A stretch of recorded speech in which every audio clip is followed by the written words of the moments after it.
भैया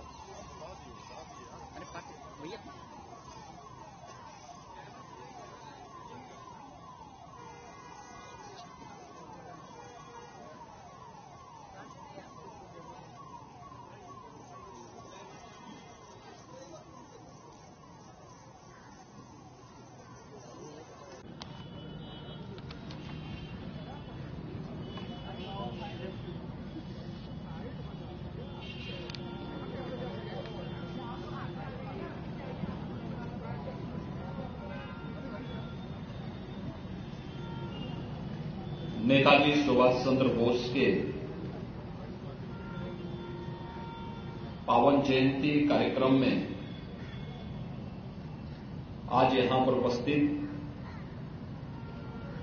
प्रदेश सरकार में उप मुख्यमंत्री श्री ब्रजेश पाठक जी, प्रदेश सरकार के मंत्री श्री असीम अरुण जी, माननीय विधायकगण श्रीमती जयदेवी जी, इस कार्यक्रम के संयोजक विधान परिषद सदस्य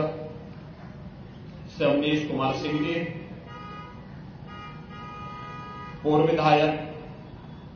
सुरेश चंद्र तिवारी जी,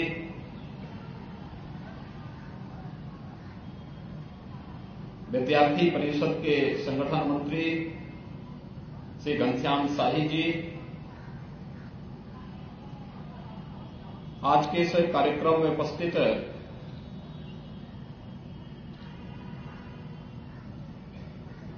स्वतंत्रता संग्राम सेनानी परिवारों से जुड़े हुए सभी उपस्थित महानुभाव और उपस्थित सभी भाइयों बहनों, आज पूरा देश आजादी के महानायक नेताजी सुभाष चंद्र बोस को उनकी पावन जयंती पर स्मरण करते हुए नमन कर रहा है। देश की आजादी के आंदोलन में नेताजी के द्वारा किए गए योगदान के प्रति कृतज्ञता ज्ञापित करने के लिए आदरणीय प्रधानमंत्री जी ने 2021 में 23 जनवरी की तिथि को पराक्रम दिवस के रूप में आयोजित करने और इसके माध्यम से नेताजी के योगदान के प्रति पूरे देशवासियों की कृतज्ञता ज्ञापित करने का एक अवसर पूरे देशवासियों को प्रदान किया। आज पूरा भारत नेताजी सुभाष चंद्र बोस के प्रति अपनी कृतज्ञता ज्ञापन पराक्रम दिवस के प्रति विभिन्न प्रकार के रचनात्मक कार्यक्रमों के माध्यम से कर रहा है। हम सब जानते हैं कि नेताजी सुभाष चंद्र बोस का जन्म भारत के तत्कालीन बंगाल प्रांत के और आज के उड़ीसा प्रांत के कटक में हुआ था। बचपन से ही कुशाग्र बुद्धि के होने के नाते आगे की पढ़ाई के लिए, उच्च शिक्षा के लिए उन्हें कैम्ब्रिज विश्वविद्यालय में दाखिला लेना पड़ा था। उस समय की प्रतिष्ठित प्रशासनिक सेवा आईसीएस की परीक्षा में सर्वोच्च स्थान प्राप्त होने के बाद भी उन्होंने वह सेवा ज्वाइन नहीं की। उन्होंने इस बात को स्पष्ट किया था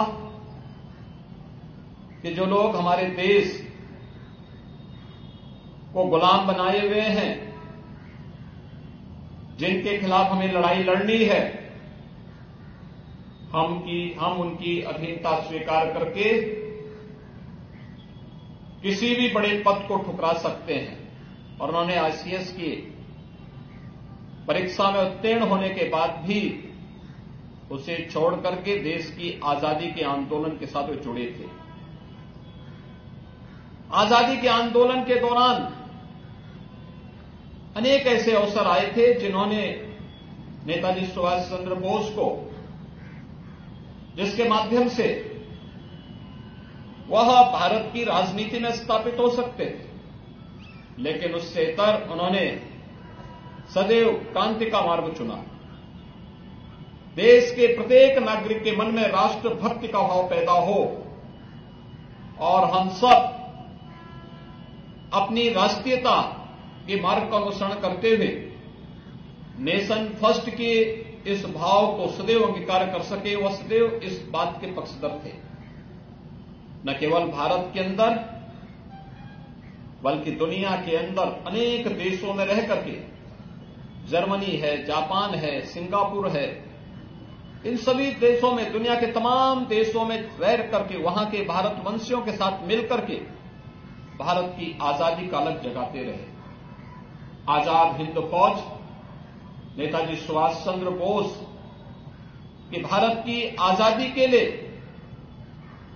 जिन मार्गों का उन्होंने उस कालखंड में अनुसरण किया था, उसका एक उदाहरण है। नेताजी सुभाष चंद्र बोस ने उस समय जो स्लोगन दिए थे, चाहे वह दिल्ली चलो का नारा हो, चाहे वह जय हिंद का नारा हो, जो आज भी हम सब के अंदर एक नया रोमांच पैदा करता है,